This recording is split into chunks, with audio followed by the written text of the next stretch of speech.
semuanya, selamat datang di Foreign Voice by FVCI Chapter UNED, di mana program ini dirancang untuk kita membahas terkait dunia dari perspektif mahasiswa, tapi dengan pandangan global. Dan di edisi pertama kita kali ini, kita akan membahas tentang seberapa penting sih kita sebagai mahasiswa untuk aware terhadap kebijakan geopolitik dan bagaimana kita sebagai mahasiswa itu dapat berkontribusi di dalamnya. Karena sadar nggak sadar, dunia ini kan masih banget ya bergeraknya. Dan kalau kita nggak ikut untuk paham terkait arah pergerakannya, ya kita bisa hanya menjadi penonton aja gitu. Dan sekarang udah bareng aku nih, Farid, bersama kita akan membahas tuntas terkait topik kita hari ini bersama narasumber kita yaitu Kak Josephine yang menjadi Board of Advisory Unestmon Club dan udah kurang lebih 3 tahun ikut MUN. 3 tahun gitu kan. Oke, kita sapa dulu kali ya Kak Josephine. Kak Josephine apa kabar? Baik Farid. Farid apa kabar? Alhamdulillah baik juga. Dan senang banget akhirnya kita bisa langsung ngobrol di edisi pertama kali ini dengan seorang Kak. Sebuah kehormatan juga kita bisa menghadirkan Kak Josephine di sini gitu. Oke, kita ngomongin topik kita hari ini, jadi kita langsung aja masuk ke yang ringan-ringan dulu kali ya. Jadi kalau kita sebelum terjun langsung di deep dengan topik kita kali ini, penting juga kita untuk tahu sebenarnya makna dari geopolitik itu apa sih? Karena jujur ya, mungkin nggak cuma anak HI, tapi mungkin mahasiswa umum juga ada mempertanyakan geopolitik itu sebenarnya apa sih? Atau mereka hanya mikirnya kalau geopolitik itu perang antar negara, atau juga ya itu sekedar urusan diplomat lah, urusan aku mah ya udah ikutin aja kebijakannya gitu. Jadi biar jelas gitu ya. Jadi aku mau nanya ke Kak Josephine sebenarnya geopolitik itu apa sih dan apa yang dimaksud dengan kebijakan geopolitik? Oke. Oke, mungkin ngomongin soal geopolitik. Mungkin geopolitik itu terdengar seperti HI banget ya. Tapi in fact sebenarnya kita sebagai mahasiswa tuh harusnya aware kayak apa sih geopolitik itu. Nah, what is exactly geopolitik? Geopolitik adalah salah satu study yang dimana kita tuh membahas tentang bagaimana kayak letak geografis, national interest, terus juga kondisi dari suatu negara itu mempengaruhi kebijakan yang diambil oleh sebuah negara tersebut. Nah, kebijakan tersebut itu yang kita maksud dengan kebijakan geopolitik. Nah, kebijakan geopolitik ini digunakan sebagai, let's say, alat ya untuk sebuah negara tuh mereka bisa maintain relationship atau hubungan mereka dengan negara lain. Jadi ketika kita ngomong geopolitik, it's not always about war. Itu tuh bisa ngomongin soal perdagangan, ngomongin soal urbanisasi, ngomongin soal energi, ekonomi, basically semua aspek dalam suatu negara yang membuat mereka bisa berelasi sama negara lain gitu. Mungkin kalau misal kita implikasiin ke kita sekarang ya, mungkin sebagai mahasiswa kayak apa sih hubungannya gitu, kayak apa yang terjadi sama negara, geopolitik yang diambil sama negara sama kita itu perlu kita sadari sebenarnya itu sangat dekat loh sama kita. Kayak misal, kita ngelihat kayak harga-harga barang makin mahal, keterjangkauan barang-barang tuh semakin sulit, itu juga bisa jadi salah satu faktor dari kebijakan geopolitik ini sendiri. Jadi sebenarnya geopolitik itu bukan cuma berbicara tentang kekuasaan juga nggak sih Kak, tapi juga Mhm, kayak gimana sih sebagai dari negaranya sendiri itu dapat membentuk arah kebijakan negaranya sendiri. Dan betul. oke tadi juga Kak Josephine udah mention terkait contoh-contohnya. Mhm, Nah kalau kita lihat realitas sekarang kan kayaknya dunia ini nggak pernah tenang gitu ya. Pasti ada aja huru-hara kayak konflik yang nggak pernah selesai, ketegangan, bahkan perang dagang dan sebagainya. Bahkan sekarang lagi marak juga ya terkait krisis pangan nih. Jadi betul. kalau kita tarik ke konteks Indonesia sendiri nih, sebenarnya bagaimana sih dinamika geopolitik dunia ini mempengaruhi posisi Indonesia di kancah? Mmm, oke menarik. Berbicara soal Indonesia, itu tuh bakal jadi topik yang menarik. Kenapa? Kalau kita lihat Indonesia itu politik luar negerinya apa? Bebas aktif. Betul. Nah, bebas aktif ini sebenarnya menunjukkan kalau Indonesia ini posisinya ada di tengah-tengah netral. Kalau misalnya kita lihat dinamika sekarang geopolitik global, itu tuh ada mungkin kita pernah dengar kayak barat timur gitu, dominasi timur, di mana, kayak misal 2 blok ini tuh mereka berusaha untuk let's say mendominasi secara global. Nah, cuman kalau kita kita kita lihat Indonesia, dinamika tersebut itu let's say kita tidak terlalu berpartisipasi secara jauh, karena kita berusaha sebagaimana mungkin untuk ngambil posisi netral dengan mengatasnamakan si bebas aktif itu sendiri.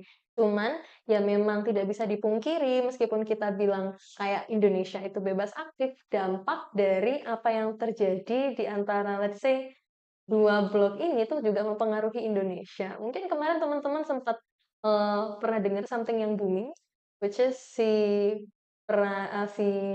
konflik antara not konflik ya, ya konflik antara si China sama USA, di mana mereka naik tinggi-tinggian kayak course, right? Tapi however, meskipun itu terjadi di antara mereka berdua, ngefek nggak ke kita? Sebetulnya ngefek loh teman-teman. Kayak kita lihat Indonesia, impornya paling banyak dari mana?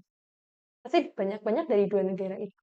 Gitu. Jadi kalau misal mereka sedang berkonflik, mereka ada dinamika, let's say, naik turunnya, itu pasti Indonesia terdampak gitu. Meskipun Indonesia bebas aktif gitu. Setuju banget sih, walaupun Indonesia pemain tengah, tapi kita juga perlu aware ya terkait dampak yang nggak bisa dirasakan oleh Indonesia. Dan menurutku masih juga perlu paham ini sih, karena kita nggak boleh loh gampang termakan narasi global dan bias dan Mm-mm. manipulatif itu Betul. sendiri. Dan oke, kita masuk ke pertanyaan selanjutnya nih. Dan menurut aku ini penting banget sih buat kita pay attention ya. Jadi kan banyak nih mahasiswa yang mikir kalau geopolitik itu jauh banget, kayak buat apa sih aku tahu geopolitik, kan aku ya udah aku mahasiswa HI, ya udah aku kerja, emang itu kepake juga atau enggak. Tapi kan kenyataannya setiap keputusan geopolitik yang udah dikasih tahu Kak Jasmine tadi kan bisa langsung berimbas loh ke diri kita sendiri. Jadi menurut kakak nih, kenapa mahasiswa itu harus memahami kebijakan geopolitik suatu negara, dan dampaknya kalau kita abai terhadap isu-isu global itu kayak gimana sih Kak? Oke, mungkin jawab yang pertama ya. Kenapa sih kita sebagai mahasiswa itu perlu untuk aware sama apa yang terjadi di dalam dinamika geopolitik itu? Sebagai mahasiswa, not only mahasiswa deh, I will say kayak sebagai generasi muda, nggak cuma anak HI, nggak cuma anak hukum, tapi basically kita semua tuh kenapa kita harus aware? Karena ya basically, meskipun kalian anggap geopolitik tuh sangat jauh ngomongin antara negara dan negara tuh imbasnya tuh sampai ke kita. Jadi seperti aku mention, dengan ketersediaan supply dari barang, ketersediaan pangan, sampai ada food security. Emang siapa yang terimbas kalau misal hal-hal tersebut bisa terjadi? Kita sendiri gitu. Kalau misal kita nggak aware, kita nggak vokal tentang apa yang terjadi di sekitar kita, walaupun dia di dalam lingkup global, itu pasti efek banget ke kita sebagai seorang mahasiswa gitu. Nah, kenapa kita perlu aware soal itu? Karena mungkin ini terdengar klise ya, tapi mahasiswa atau young generation sekarang itu kan dikenal sebagai agent of change. Kalau sebagai agent of change tapi kita nggak aware, terus we will change the world, right? Jadi kita harus tahu kira-kira apa sih, bagaimana sih dampaknya dari si kebijakan-kebijakan yang terjadi di dunia sekarang, nggak harus dunia. Aware aja sama Indonesia deh.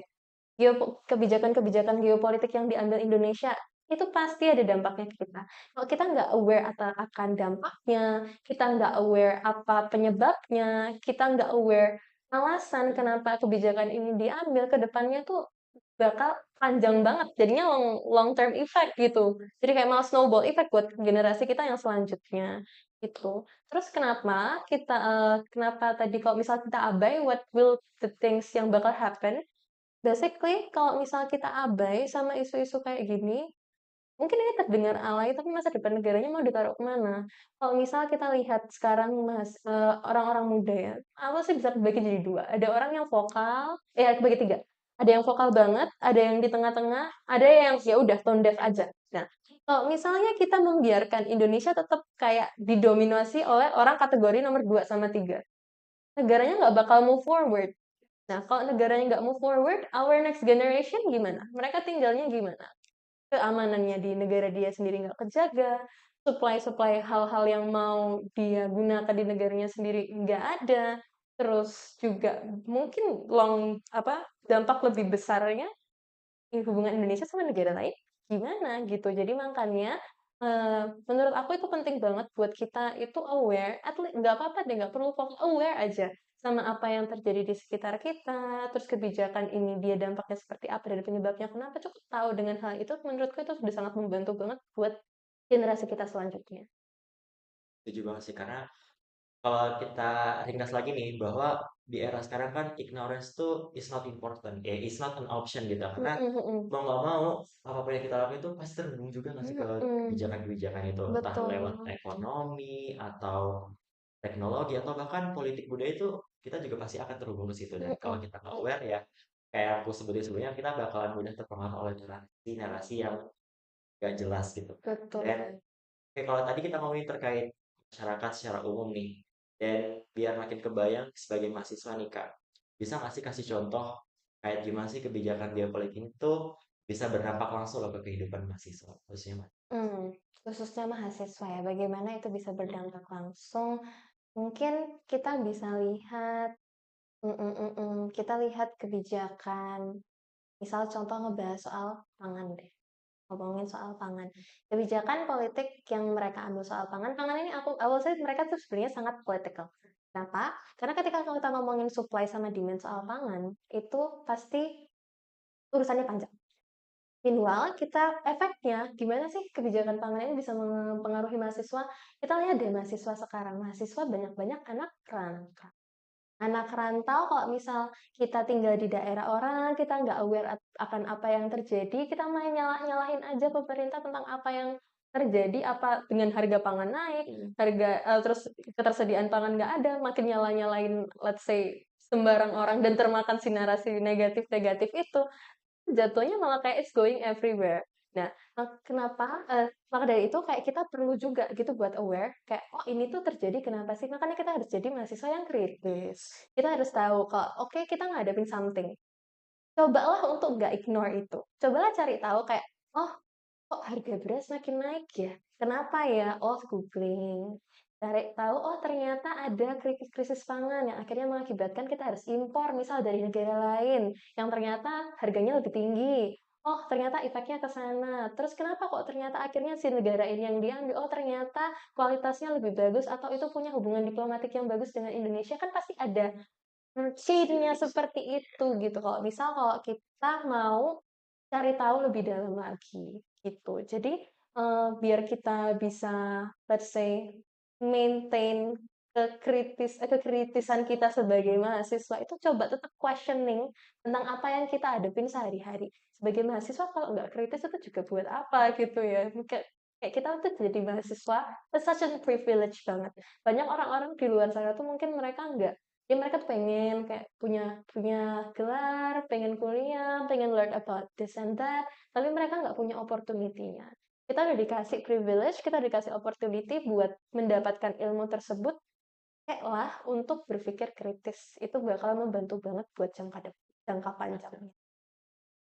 karena kita udah dapat privilege kuliah, Mmm, sedangkan kita bisa berpikir kritis dan selalu questioning terkait hal-hal kecil juga mhm, bisa berdampak kan ya Kak. Jadi betul. untuk kita nih mahasiswa, boleh nih mulai sekarang kita lebih berpikir kritis dengan mempertanyakan hal-hal kecil itu kayak gimana sih kayak yang Kak Jasmine bilang tadi, kalau beras semakin naik ya emang itu reasonnya kenapa sih, itu dampaknya kayak gimana sih gitu kan. Dan Mhm, ya itu penting banget sih kalau untuk kita kritisi terkait hal-hal kecil yang mungkin kita learning by doing juga kali ya, karena mhm, selama kuliah juga kan kita nggak hanya sekedar belajar dari materi-materi di mhm, sekolah dosen, tapi dari apa yang kita lihat di lingkungan sekitar kita tuh itu juga bisa jadi pengalaman pembelajaran bagi kita sendiri gitu loh. Dan betul. oke, kalau tadi Kak Joshua udah ngejelasin terkait gimana kita bisa aware dan sebagainya, kalau gitu pertanyaan selanjutnya nih Kak, gimana sih caranya mahasiswa itu bisa mulai membangun awareness terhadap geopolitik ini? Karena kan nggak semua orang juga punya akses langsung ya kayak yang disebutkan tadi ke Mhm, forum-forum internasional atau mungkin ke tempat-tempat yang kita bisa menambah wawasan terkait geopolitik itu sendiri. mhm. Mungkin kalau ngomong gimana caranya kita bisa raising awareness itu sebenarnya caranya tuh banyak. Cuman kitanya mau atau enggak. Sebagai mahasiswa, baik again ini berarti mahasiswa, right? Mahasiswa tuh kita punya banget akses buat bisa aware tentang something happen. Satu, misal, oke kita ngomongin soal materi dia yang dikasih sama dosen. Oke kita dengerin. Kalau kita dengerin, kita mau tanya during like let's say masa pembelajaran tersebut kita tanya, tambah kan kita jadi lebih care lagi, kita lebih aware lagi from what happen. Terus selain itu kira-kira gimana kalau misal, kayaknya aku udah deh cukup tanya sama dosenku, kira-kira lewat mana lagi ya kita raise awareness-nya? join organisasi kampus. Banyak banget organisasi kampus tuh yang sebenarnya sangat helpful ya untuk kita membantu kita buat aware about something that happen in our world. Nggak cuman let's say belajar di kelas aja, tapi bisa jadi kayak misal join FPCI for example, terus join kayak Hima, join kayak BEM, mereka tuh pasti punya lembaga, let's say departemen-departemen yang membahas isu-isu seperti ini. Karena itu juga yang menjadi kekhawatiran juga mungkin untuk mereka terhadap generasi sekarang. Selain itu apa? Bisa mulai ikut konferensi internasional, for example, Model United Nations. Atau nggak cuma Model United Nations, banyak banget lomba-lomba di luar sana yang mereka itu mengharuskan kita untuk aware sama what are the things that happen. Tapi mungkin salah satunya Model United Nations, kayak dimana kita bakal role playing as a country, terus kita jadi tahu kayak, oh misal kalau kita jadi negara ini, ternyata yang harus kita aware atau yang harus kita concern tuh ini loh. Jadi nanti ketika kita bikin solusi, kita cari penyelesaiannya, kita harus mengkonsiderasi tentang apa yang ada. Nah, itu kita praktek dengan mengkritisi what are the things that happen in our world right now gitu. Jadi kalau misal kita sudah pernah praktek, of course itu bakal lebih memudahkan kita untuk lebih aware lagi sama topiknya. Terus yang keempat itu ada misal check your let's say social media oftenly. Social media itu mungkin ini maybe jadi sedikit paradoks, ada positif ada negatifnya. Oke, mungkin orang-orang bilang kayak, tapi nanti gimana kalau malah termakan opini sosial media? Nah, makanya kita jadi mahasiswa yang kritis. Jangan selalu percaya sama apa yang kita lihat di sosial media. Oke, tahu, fact check, and balance. Cari tahu itu tuh benar atau enggak. Banyak banget di hal-hal yang kita bisa cek di sosial media, not only Instagram ya. Bisa Instagram, even bisa TikTok, meskipun TikTok dari orang-orang ada yang stigmanya negatif, tapi banyak juga loh knowledge yang bisa kita dapat dari sana, yang nggak bisa kita dapat di dunia perkuliahan seperti umumnya. Terus bisa juga lewat YouTube, di podcast-podcast orang-orang. Banyak banget ilmu-ilmu tuh yang bisa kita serap, yang membuat kita tuh semakin aware gitu. Use your social media wisely. Karena kalau misal kamu bisa pakai social media dengan bijak, it will be like, I will say, sangat menguntungkan untuk kamu ke depannya. Karena kita nggak bisa menolak digitalisasi juga kan. Kayak kita harus beradaptasi sama apa yang udah terjadi di sekitar kita. Oke, digitalisasi, oke, berarti kita baca berita lewat media. Tapi ya udah jangan langsung percaya. Cek, fact check. Banyak banget kan juga tempat-tempat buat kita bisa nge-fact check kayak apa yang udah kita baca. Terus yang terakhir apa? This is like sounds cliche, tapi sering ngobrol sama temen. Sering ngobrol sama temen. Orang ignorance itu biasanya tumbuh dari orang yang nggak banyak berkomunikasi dengan orang. Atau mereka berkomunikasi dengan orang-orang yang nggak mau engage dengan apa yang kita bahas. Kayak pembahasan berat.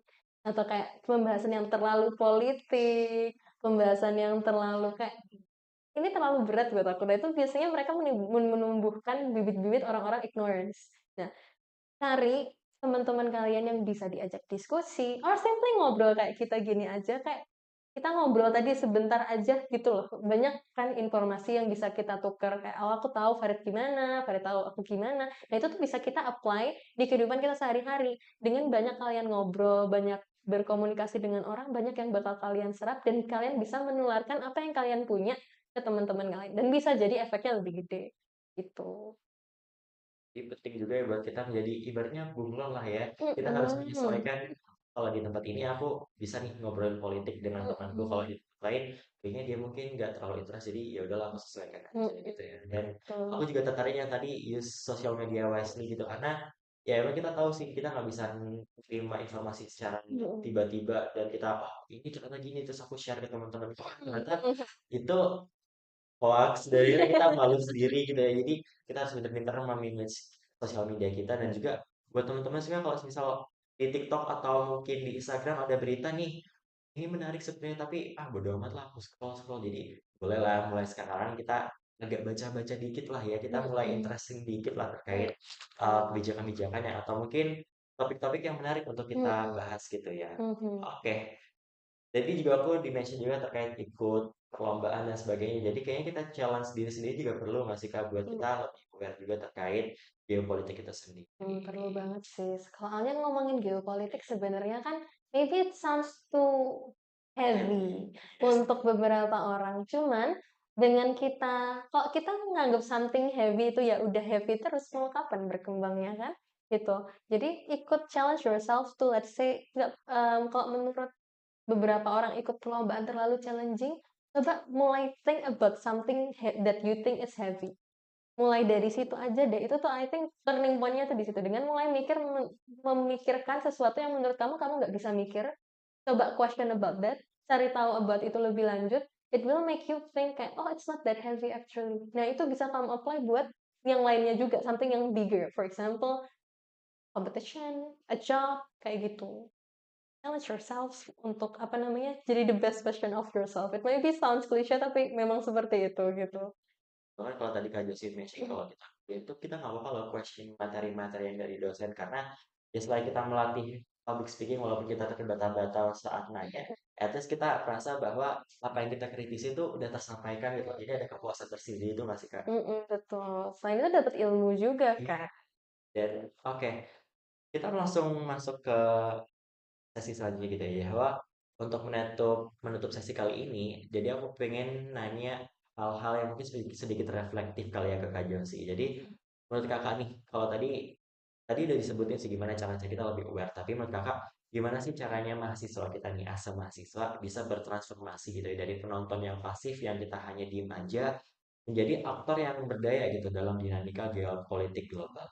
Mhm, oke. Mungkin bagaimana kita yang pertamanya dari pasif bisa jadi aktif. Turning point-nya just like how I said, question to small things.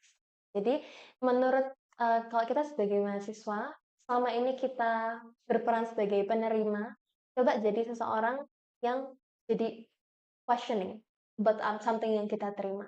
Nah, dengan kita tak questioning tentang something yang kita terima kan kita jadi tahu kayak alurnya, kenapa ini kok kenapa A bisa jadi B, kenapa B bisa jadi C dan seterusnya. Dengan kayak gitu kita jadi tahu kayak oh, berarti kalau misal dulu di suatu saat nanti, kalau misal kita facing kayak problems yang similar atau serupa, berarti kita harus implement apa. Nah, itu kita bisa jadi berubah dari pasif jadi aktif gitu. Bukan cuma penerima, kita jadi pemberi gitu.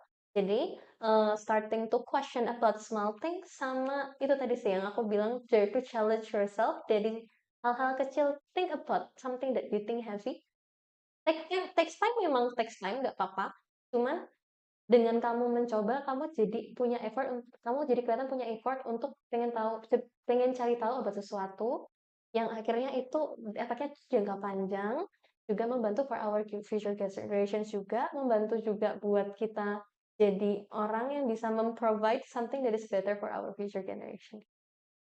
Yang sangat feel banget, deep banget dan sedikit menampar ya sebenarnya yang sangat ikut untuk menyuarakan kritisennya terhadap ya materi-materi dan sebagainya. Jadi kalau aku bisa bilang kadang kan kita juga lupa ya bahwa kontribusi kita tuh gak harus yang berdampak besar, kok hanya Hmm. melewati hal-hal kecil juga kita bisa ikut dalam menyuarakan terkait kebijakan atau Mm-mm. mengkritisi kebijakan itu sendiri. Jadi kalau tadi Kak Josi bilang mulai start questioning atau mungkin bahwa challenge yourself sendiri itu juga bisa menjadi langkah kita loh untuk menjadi mahasiswa yang berpikir kritis karena kan tiap suara anak muda yang kritis itu kan bisa membentuk arah kebijakan yang baru atau mungkin ya sekedar memberikan apa ya ibaratnya membantu kita untuk menjalankan kepada terhadap pemerintah lah bahwa kalau kita tuh nggak setuju atau nggak setuju gitu terhadap kebijakan-kebijakan yang Mm-mm. dibuat gitu Mhm. dan kayaknya tadi juga menjadi penutup pertanyaan kita untuk sesi podcast pertama kali kita ini ya karena semoga melewati podcast kali ini kita bisa belajar insight baru dan juga pengalaman-pengalaman baru lewat yang udah disampaikan oleh Kak Josephine gitu. Jadi di sini kita mengucapkan terima kasih banyak untuk Kak Josephine Mhm. atas waktunya dan insight yang luar biasa pada hari ini dan semoga dari obrolan kali ini, obrolan kecil kita kali ini ya kayaknya masih banyak obrolan yang perlu kita omongin lagi Mhm. kalau kita bahas di politik karena nggak sebatas ini tapi Mhm. kalau kita kritisi lagi kita bisa sampai 2 jam 5 jam sebenarnya Better. sekali dan oke kalau kita bisa simpulin karena kalau kita belajar bahwa geopolitik ini bukan hanya berbicara terkait urusan negara tapi juga urusan masa depan kita juga Mas Kak. Karena Betul. kalau kita semakin peka ya kita semakin bisa berperan gitu loh. Bener gak Kak? Betul, betul, Oke. betul. Dan buat teman-teman semuanya, semoga episode ini juga bisa menjadi pengingat lah ya untuk kita bahwa dunia ini nggak pernah berhenti bergerak loh. Pasti akan ada kejadian-kejadian yang terjadi gitu. Jadi tinggal kalian sendiri nih, tinggal kita sendiri sebagai Mhm. mahasiswa gitu ya. Kita mau ikut bergerak atau mau cuma jadi penonton aja. Mhm. Oke, sampai jumpa di episode kita berikutnya.